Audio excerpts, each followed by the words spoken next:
दिल्ली में धूप बहुत तेज थी। कबीर सिर्फ 12 साल का था और दिल्ली के एक प्राइवेट स्कूल में पढ़ता था। वो अपने पेरेंट्स के साथ हाल ही में एक नए अपार्टमेंट में शिफ्ट हुआ था। पूरी बिल्डिंग में उनके अलावा 1-2 ही फैमिलीज और थीं। उस दिन शहर में बाकी दिनों से बहुत ज्यादा गर्मी थी और इतनी भयानक लू चल रही थी कि स्कूल अथॉरिटीज ने अचानक सुबह सुबह सब बच्चों को हीट स्ट्रोक के डर से पूरे दिन की छुट्टी दे दी थी। कबीर के पेरेंट्स वर्किंग थे और उन्हें सुबह ही अर्जेंट काम से बाहर जाना पड़ा था, इसलिए कबीर उस दिन घर पर बिल्कुल अकेला था। सुबह से ही लाइट नहीं आ रही थी और गर्मी से कबीर का सर फट रहा था। उसे लगातार चक्कर आ रहे थे और तेज बुखार चढ़ने लगा। अचानक वो चक्कर खाकर अपने नए घर के फर्श पर ही गिर गया और हैरानी की बात यह थी कि फैन के बंद होने के बाद भी कमरे में अचानक से ठंडी हवा बहने लगी थी। कबीर ने सोचा कि शायद बुखार की वजह से उसे ठंड लग रही है। उसकी आंखें धीरे धीरे बंद हो रही थीं और तभी उसकी धुंधली नजर उसके घर के अंधेरे कॉरिडोर पर पड़ी। उसे फर्श पर खून में सने पैरों के निशान दिख रहे थे। घर की दीवारों से अजीब सी डरावनी रोने और चिल्लाने की आवाजें आने लगी। कबीर की सांसें अब भारी हो रही थीं और वो आवाजें उसके कानों में गूंज रही थीं और उसकी नजरें कॉरिडोर के उस कोने पर टिकी थीं जहां उसे अब एक काला साया दिख रहा था। तभी अचानक कॉरिडोर के अंधेरे कोने से उसी की उम्र का एक बच्चा बाहर चल के आने लगा। कबीर तेज कांपने लगा और कर्राने लगा। उस बच्चे का चलने का तरीका बेहद अजीब था, मानो उसकी शरीर की हड्डियां टूट चुकी थीं, जो चलते वक्त अजीब सी आवाज कर रही थीं। उसके पैर जमीन पर पूरी तरह नहीं टिक रहे थे। हर बढ़ते कदम के साथ वो बच्चा गुर्रा रहा था। जैसे ही वो बच्चा लिविंग रूम की रोशनी में आया, कबीर की रूह कांप गई। वो बच्चा कोई आम इंसान नहीं था। उसका चेहरा नीला पड़ चुका था, मानो उसका खून जम गया हो और उसकी आंखें बाहर की तरफ आ गई थीं।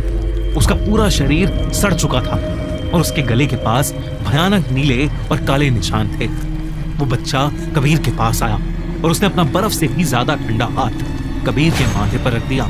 जैसे ही उसके बर्फीले हाथ कबीर के गर्म माथे पर लगे, कबीर का दिमाग मानो सुन्न हो गया हो और उसकी आंखें बंद पड़ गईं।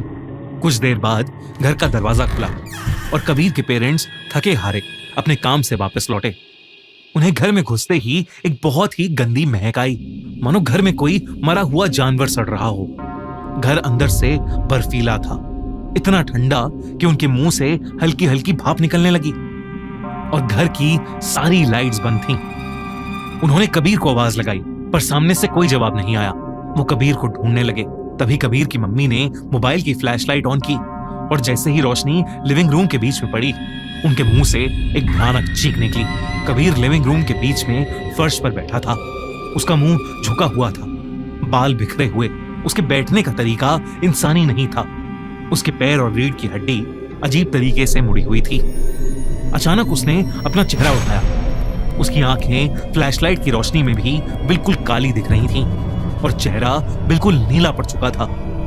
वो अपने शरीर को अजीब तरीके से झटके दे रहा था और उसके मुंह से किसी जानवर के गुर्राने जैसी आवाज निकल रही थी।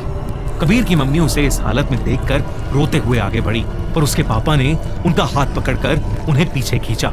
उन्हें समझ आ गया कि उनका बेटा किसी भयानक साये के कब्जे में है। उसके पापा ने जोर से कबीर का नाम चिल्लाया तो वो और जोर से गुर्राने लगा। तभी एकदम से फ्लैट की दीवारों पर लगा नया पेंट अचानक पिघलना शुरू हो गया। नए पेंट के नीचे से पुरानी काली दीवारें उभरने लगी। कबीर फर्श से उठा और अपनी मम्मी की तरफ देखता हुआ सीधा भागकर दीवार में जाकर घुस गया। उसका सर दीवार पर इतनी जोर से लगा कि वो बेहोश होकर नीचे गिर गया। उसकी मम्मी से रहा नहीं गया और वो उसके नीचे गिरते ही उसके पास भागी। उसके सर से खून बह रहा था। उसकी मम्मी रोने लगी। उन्हें समझ नहीं आ रहा था कि उनके बेटे के साथ ये क्या हो रहा है।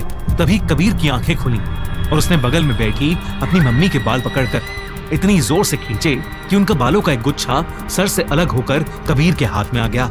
उसकी मम्मी चीखती हुई उससे दूर भागी। अब खून में लथपथ कबीर जोरों से हंसने लगा और अपनी माँ के बाल खाने लगा। वो दोनों को एक अजीब ढंग से घूर कर देख रहा था। उसके पापा गुस्से में उसके पास गए और उन्होंने उसे एक जोर का थप्पड़ मारा, लेकिन वो तब भी हंसे जा रहा था। उसने हंसते हंसते अपने पापा को इतनी जोर का धक्का दिया कि वो दूर जाकर जमीन पर गिरे और उन्हें बहुत तेज चोट लगी। कबीर इतना ज्यादा खौफनाक लग रहा था कि कबीर के मम्मी पापा के रोंगटे खड़े हो गए थे। कुछ देर तक वो डर के मारे वहीं खड़े रहे। दोनों की आंखों से आंसू रुक नहीं रहे थे। उसके मम्मी पापा ने भगवान का नाम लिया तो कबीर उन्हें गंदी गंदी गालियां देने लगा। उसने पास में रखा अपना क्रिकेट का बैट उठाया और गुस्से में उनकी तरफ आने लगा। कबीर के पापा ने देरी ना करते हुए उसकी मम्मी को मदद के लिए घर से बाहर भेज दिया। कुछ देर बाद जब वो अपने बड़े भाई और एक पंडित के साथ वापस लौटी तो उनके होश उड़ गए। पूरा घर तहस नहस था। कबीर और उसके पापा दोनों बेहोश पड़े थे। पंडित ने घर में कुछ मंत्र जपे और फिर कबीर की मम्मी से कहा कि वो कबीर और उसके पापा दोनों को जल्द से जल्द हॉस्पिटल ले जाएं। पीछे से पंडित जी उस घर में पूजा करने लगे, आंखें बंद और पूजा में मग्न। कबीर के मामा देख रहे थे कि हवन की आग बार बार अपने आप बुझ रही है। पूरे घर में एक छोटे बच्चे की दर्दनाक चीखें और गुर्राने की आवाजें गूंज रही हैं। अचानक पंडित जी ने अपनी आंखें खोली और उनसे कहा कि ये घर अभी छोड़ना पड़ेगा, वरना वो शैतान बच्चा किसी को नहीं छोड़ेगा। वो लोग फौरन उस घर से निकल गए। अगले दिन जब घर के ब्रोकर पर प्रेशर डाला गया तो उसने सब कुछ उगल दिया। उस घर में कई सालों पहले एक बहुत ही पागल और खतरनाक बच्चा रहता था। वो लोगों को मारता फिरता रहता था और एक दिन गुस्से में आकर उसने क्रिकेट बैट से अपने माँ बाप को मार मार कर उनकी जान ले ली और फिर खुद छत से कूदकर मर गया। उसके बाद से उस घर में जो भी आता है उसे वो बच्चा दिखता है जो उनकी जान लेने की कोशिश करता है। कोई इस जगह को खरीद नहीं रहा था, इसलिए बिल्डर ने पुरानी बिल्डिंग को तोड़कर ये नए अपार्टमेंट्स बनवाए और इसे सस्ते में मार्केट में निकाल दिया। इस कहानी को सुनकर कबीर के पेरेंट्स ने तुरंत हमेशा हमेशा के लिए वो घर छोड़ दिया।